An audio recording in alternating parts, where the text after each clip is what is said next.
Kaleshwaram commission report మీద అసెంబ్లీలో చర్చించేందుకు సిద్దమవుతోంది రేవంత్ సర్కార్. ఆ తర్వాతే చట్టపరమైన చర్యలు తీసుకునే ఆలోచనతో ఉంది.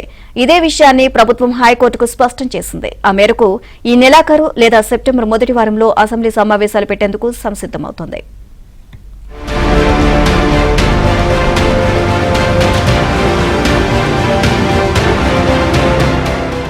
కాళేశ్వరం కమిషన్ రిపోర్టును రద్దు చేయాలన్న కేసీఆర్, హరీష్ రావు విజ్ఞప్తిని హైకోర్టు తోసిపుచ్చింది. మధ్యంతర ఉత్తర్వులు ఇవ్వలేమని తేల్చి చెప్పింది.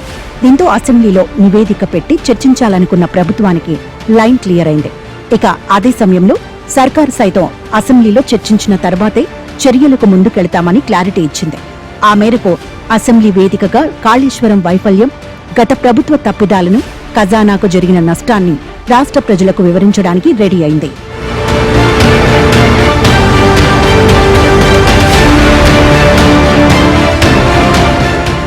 బీఆర్ఎస్ హయాంలో నిర్మించి గొప్పగా ప్రచారం చేసుకున్న కాళేశ్వరం ప్రాజెక్టు 2023 అసెంబ్లీ ఎన్నికల ముంగిట కుంగిపోవడం దేశవ్యాప్తంగా సంచలనం అయింది. కాంగ్రెస్ అధికారంలోకి వచ్చిన వెంటనే దానిపై సమగ్ర విచారణ కోసం supreme court retired judge PC Ghosh నేతృత్వంలో జ్యుడిషియల్ కమిషన్ను నియమించింది. పీసీ ఘోష్ దాదాపు 16 నెలలు సుదీర్ఘ విచారణ జరిపింది. 116 మందిని విచారించిన కమిషన్ జూలై 31న నివేదికను ప్రభుత్వానికి అందజేసింది.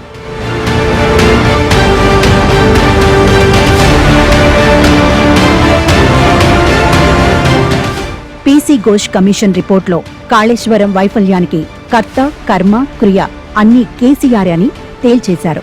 బ్యారేజీల నిర్మాణం, కాంట్రాక్టుల అప్పగింత దాకా అంతా ఆయన నిర్ణయం మేరకే జరిగిందని, భారీగా ఖజానాకు నష్టం జరిగిందని రిపోర్టులో స్పష్టం చేశారు.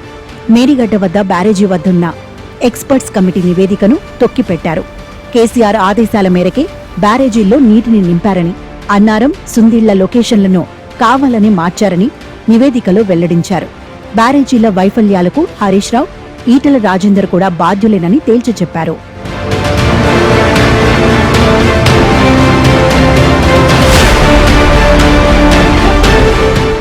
కాళేశ్వరంపై విచారణ కమిషన్ ఇచ్చిన నివేదికను కేబినెట్ ఆమోదించింది. కమిషన్ నివేదికపై అధికారుల కమిటీ అధ్యయనం చేసి ఇచ్చిన 60 పేజీల షార్ట్ నివేదికపై ప్రభుత్వం పీపీటీ ఇచ్చింది. దాంతో బీఆర్ఎస్ డిఫెన్స్ లో పడింది. ఇక అప్పటి నుంచి కేసీఆర్ అరెస్టుపై ఊహాగానాలు ఊపందుకున్నాయి. ఇక ఆ కమిషన్ నివేదికను అసెంబ్లీలో చర్చకు పెడతామని ప్రభుత్వం ప్రకటించింది. కేసీఆర్ వచ్చి ఆన్సర్ చెప్పాలని సీఎం రేవంత్ రెడ్డి సవాల్ చేశారు. ఈ పరిణామాలన్నీ గులాబీ పార్టీ పెద్దలకు ఇబ్బందిగా మారాయి.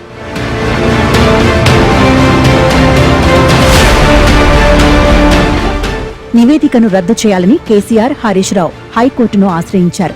హైకోర్టులో ఊరట లభించలేదు. దీంతో ఈ నెలాఖరు లేదా సెప్టెంబర్ మొదటి వారంలో శాసనసభ సమావేశాలు ఏర్పాటు చేయాలని ప్రభుత్వం భావిస్తోంది. పూర్తిస్థాయి నివేదికను సభలో పెట్టి చర్చిస్తామని ప్రభుత్వం అంటోంది. కేసీఆర్ చేసిన తప్పిదాలు, ఉల్లంఘనలు, కమిషన్ చెప్పిన విషయాలను సభా వేదికగా చెప్పి ఎండగట్టాలని డిసైడ్ అయింది.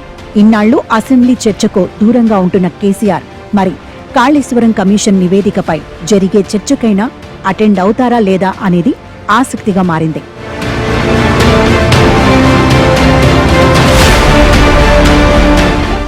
స్థానిక సంస్థల ఎన్నికల ముందు దీన్ని అందివచ్చిన అవకాశంగా సర్కార్ భావిస్తోంది. ఇదే ఇప్పుడు గులాబీ పార్టీ పెద్దలకు హైటెన్షన్ గా మారింది. మొత్తంగా అసెంబ్లీ సమావేశాలు కాళేశ్వరం ఫైట్తో రసవత్తరంగా జరిగే అవకాశం ఉంది.